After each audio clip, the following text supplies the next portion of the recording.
Chapter 2 है जीव जगत का वर्गीकरण। जीव जगत का वर्गीकरण में मोनेरा जगत को देख लेते हैं। मोनेरा जगत में सभी बैक्टीरिया जो होते हैं मोनेरा जगत के अंतर्गत आते हैं। सभी बैक्टीरिया जो होते हैं मोनेरा जगत के अंतर्गत आते हैं और सूक्ष्म जीव में सर्वाधिक संख्या में होते हैं। मोनेरा जगत में सूक्ष्म जीव में सर्वाधिक संख्या में होते हैं। बैक्टीरिया जो होते हैं मोनेरा जगत के अंतर्गत आते हैं, सूक्ष्म जीव में सर्वाधिक संख्या में होते हैं। मोनेरा जगत में मुट्ठी भर मिट्टी में सैकड़ों प्रकार की बैक्टीरिया देखे जाते हैं। मोनेरा जगत में क्या होते हैं, मुट्ठी भर मिट्टी में सैकड़ों प्रकार की बैक्टीरिया देखे जाते हैं।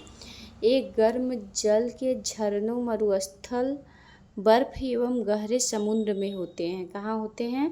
गर्म जल के झरना और मरुस्थल, बर्फ एवं गहरे समुद्र में होते हैं। मोनेरा जगत कहाँ होते हैं? गर्म जल के झरनों में, मरुस्थल में, बर्फ एवं गहरे समुद्र में होते हैं। जैसे में विषम और प्रतिकूल वास स्थान जहाँ दूसरे जीव मुश्किल से ही जीवित रह पाते हैं। जैसे विषम और प्रतिकूल वास स्थानों में जहाँ दूसरे जीव मुश्किल से ही जीवित रह पाते हैं।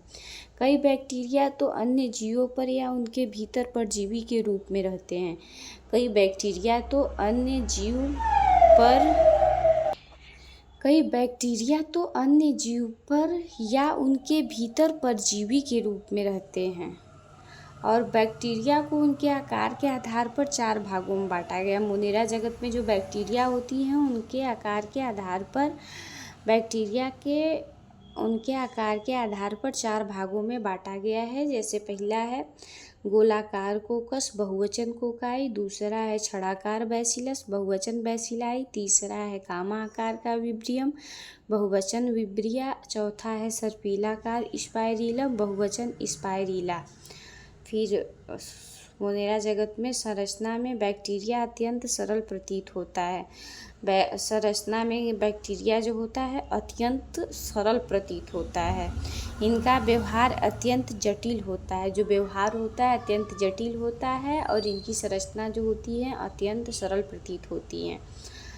और चयापचय उपचय की दृष्टि से अन्य जीवधारियों की तुलना में बैक्टीरिया में बहुत अधिक विविधता पाई जाती है। चयापचय उपचय की दृष्टि से अन्य जीवधारी जो होते हैं उनकी तुलना में बैक्टीरिया की बहुत अधिक विविधता पाई जाती है। उदाहरण में ये अपना भोजन अकार्बनिक पदार्थों से संश्लेषित करते हैं। ये अपना भोजन जो होता है अकार्बनिक पदार्थ से संश्लेषित करते हैं। ये प्रकाश संश्लेषी स्वपोषी अथवा रसायन संश्लेषी स्वपोषी होते हैं। ये अपना भोजन स्वयं संश्लेषित नहीं करते हैं। ये अपना भोजन क्या करते हैं? स्वयं संश्लेषित नहीं करते हैं। जो प्रकाश संश्लेषी स्वपोषी अथवा रसायन संश्लेषी स्वपोषी होते हैं वो अपना भोजन स्वयं संश्लेषित नहीं करते हैं। और अपितु भोजन के लिए अन्य जीवधारी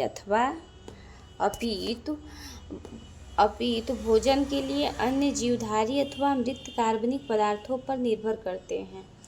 भोजन के लिए अन्य जीवधारी जो हैं अन्य जीवधारी अथवा मृत कार्बनिक पदार्थ पर निर्भर करते हैं। और इसमें पहला है मोनेरा जगत का पहला है आध बैक्टीरिया। आध बैक्टीरिया को देख लेते हैं। आध बैक्टीरिया में क्या होता है? ये विशिष्ट प्रकार के बैक्टीरिया होते हैं। आध बैक्टीरिया जो होता है विशिष्ट प्रकार का बैक्टीरिया होता है। ये बैक्टीरिया अत्यंत कठिन वास स्थान जैसे अत्यंत लवड़ी, हैलोफी, गर्म झरने, थर्मो एसिडोफिल्स एवं कच्छ क्षेत्र मेथेनोजन में पाए जाते हैं। आध बैक्टीरिया में बैक्टीरिया अत्यंत कठिन वास स्थल जैसे अत्यंत लवड़ी क्षेत्र, हैलोफी, गर्म झरने, थर्मो एसिडोफिल्स एवं कच्छ क्षेत्र मेथेनोजन में पाए जाते हैं। आध बैक्टीरिया तथा अत्यंत बैक्टीरिया की कोशिका भित्ति की संरचना एक दूसरे से भिन्न होती है। आध बैक्टीरिया तथा अन्य बैक्टीरिया की जो कोशिका भित्ति होती है, कोशिका भित्ति की संरचना एक दूसरे से भिन्न होती है। यही लक्षण उन्हें प्रतिकूल अवस्थाओं में जीवित रखने के लिए उत्तरदायी है। यही लक्षण जो है उन्हें प्रतिकूल अवस्थाओं में जीवित रखने के लिए उत्तरदायी हैं। मैथोनेजन अनेक रूमिनेट पशुओं जैसे गाय एवं भैंस के आंत में पाए जाते हैं। मैथोनेजन अनेक रूमिनेट पशुओं जैसे गाय एवं भैंस के आंत में पाए जाते हैं। इनके गोबर से भी मीथेन गैस का उत्पादन होता है। इनके गोबर से मीथेन गैस का उत्पादन होता है।